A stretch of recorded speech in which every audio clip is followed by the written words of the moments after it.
Hold up. Why do they doubt the kid? I'm about to prove them all wrong again. I got a low tolerance, cause they don't even know what the problem is. It's me. You waiting on the boy to fail, then hold your breath and face your death. Cause you play a roulette with each step. I progress, no less. Go ahead and place your bet. Welcome back, y'all. This is the Double M Sports Podcast. I'm your host, Jesus Dinero, here with my co-host, Puma El Gato. What do we got going on tonight, my man? Gervonta Tank Davis dealing with another DV charge. Let's talk about it. Listen, man, Gervonta Tank Davis just can't seem to get his shit together. You know, it's funny. Gervonta Tank Davis theoretically could be one of the most talented people in the 135-pound division. He's got a lot of star power, even though, in my opinion, he hasn't faced the best of talent. You can't really say that he's not talented. He absolutely is talented. Unfortunately, that talent has never been really put to the test, but he does have a lot of talent. Great ring generalship. He knows how to counter good. He's got a good amount of power. He's quick. You know, some people wouldn't give him that. Good footwork, so on and so on and so forth. Despite having all that talent, this dude cannot get it together. Now, we all know, obviously, this dude was talking about retiring, and the biggest reason that he was more than likely retiring is because of this exact thing that was more than likely in the rearview mirror.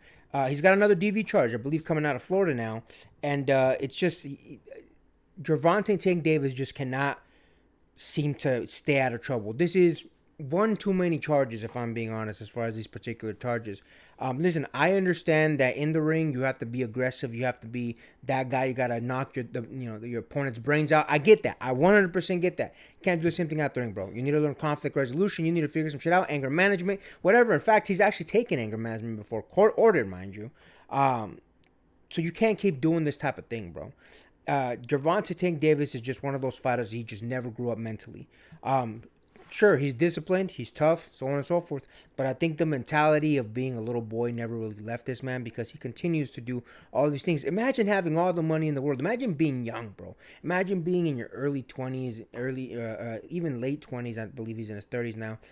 Imagine doing all that, having the world at your feet and fucking it up because you can't keep your hands off females, bro. It's insane. Forget the money that they could potentially sue you for. You have attorney's fees. You have fees to the court because now you're got a criminal charge. More than likely going to have to pay some sort of restitution. So on and so on and so forth, bro. Throwing it all away for what? You lost out on a big payday, and even though I thought it was a stupid fight when he was going to fight Jake Paul, you lost out on a big payday because of this case. So this case is literally, before it even gets to court, costing you millions and millions of dollars. And for what? For what? For a woman, bro? You're going to throw all this money away just to put your hands on a woman? That's insane to me, brother. It's insane to me. Gervonta Tank Davis is the perfect example of wasted talent. He was protected his entire career by Floyd Mayweather. He was put up against opponents that would give him the absolute most shine and the least amount of risk. And then, one could argue, once he left Floyd Mayweather, maybe he was going to take more challenges. He really didn't. He weight bullied people. He brought people up 2 divisions lower than him. The definition of wasted talent. And listen, some people are going to listen to this and think that I'm trying to make fun of him and stuff like that. No, bro, I like Gervonta Tank Davis, or at least I did. I thought that he was going to be taking on all the challenges once he left Floyd Mayweather's gym. And unfortunately, he proved me wrong. It's one of those scenarios where I wanted this dude to be everything that he possibly could, and he's his own worst enemy. I'm not going to lie to you at this point. Hey, bro, you got to face the consequences. I truly hope that this dude goes to jail for quite some time because this is one too many, bro. If I'm being honest, the first one was one too many. But if we're going to be 100% honest, what is it now? 2-3 times the minimum that you've gotten this particular charge thrown at you? There's no way that you can't call yourself a habitual domestic violence abuser. It's not happening. And it's one thing to be a piece of shit, bro, but to be a piece of shit and then you're losing out on millions and millions of dollars, brother. Honestly, bro, just stay retired. Don't come back. It's a shame you wasted the talent anyway. You're not going to fight anybody real. The one time that you got tested and you got a draw that everybody thought I should have gone the other way. You didn't face the man immediately. You chose to then take a Jake Paul fight. We don't want to see you boxing anymore, bro. It's sad. It's pathetic. And again, I say this as someone that I had high hopes for Gervonta Tank Davis. But unfortunately, he's not going to amount to anything. What do you think about that, my man?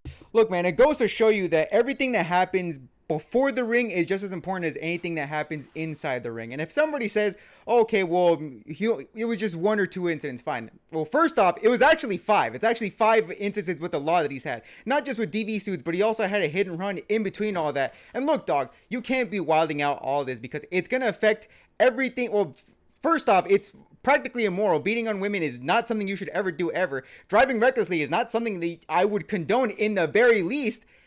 More so because it's more of a bad thing you should not be doing in the first place, but also second, and probably least importantly, it's going to affect A, marquee value, and B, you're going to be holding up divisions and all that. Look, I'm going to cite another example in a different sport entirely. I'm going to cite the UFC because somebody that's had as much run-ins with the law as holding up divisions as PED abuses go, John Jones is the prime example. Now, keep in mind, Dana White absolutely loves John Jones. Dana White loves John Jones to high heavens and above. And he's been making excuse after excuse after excuse for John Jones' behavior. And he was still letting him have championship opportunity after opportunity after opportunity.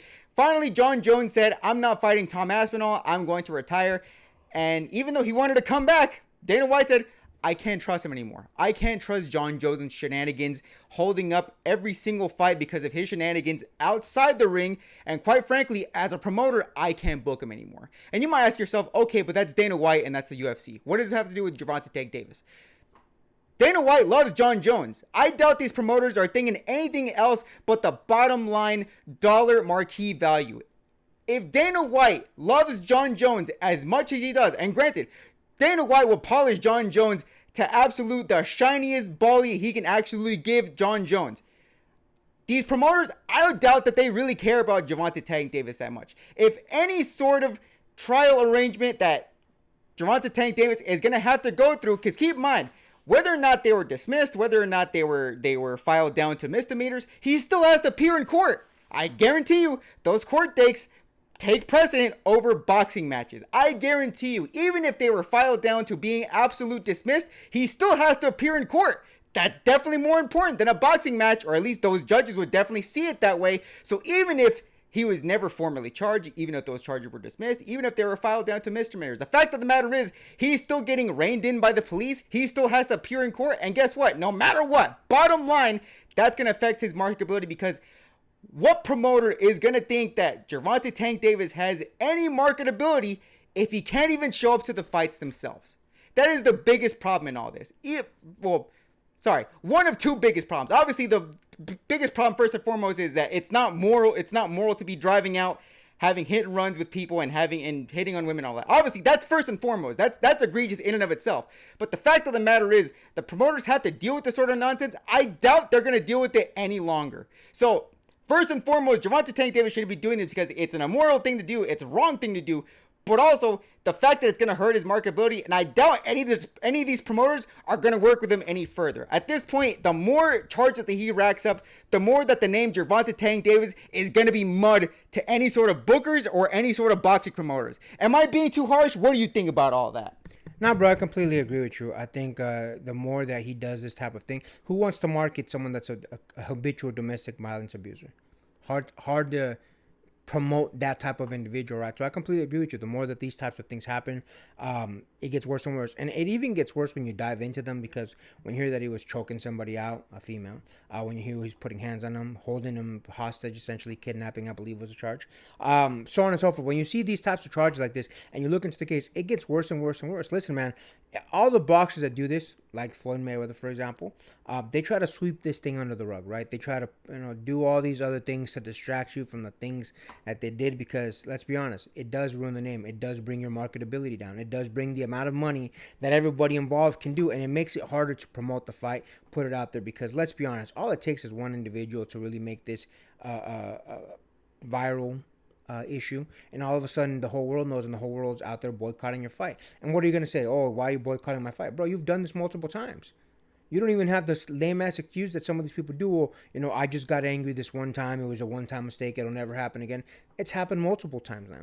So, honestly, wasted talent. Sad to see it happen. But at the end of the day, man, listen, Gervonta Tank Davis has made his decisions. He's handled himself poorly in the ring. He's handled himself poorly outside of the ring. I'm not gonna lie. At this point, if he gets jail time, couldn't happen to a nicer guy. And with that, make sure to like, comment, hate, subscribe, DM us about the bullshit, and Until next time, get rest and stay blessed. We'll see you in the next one.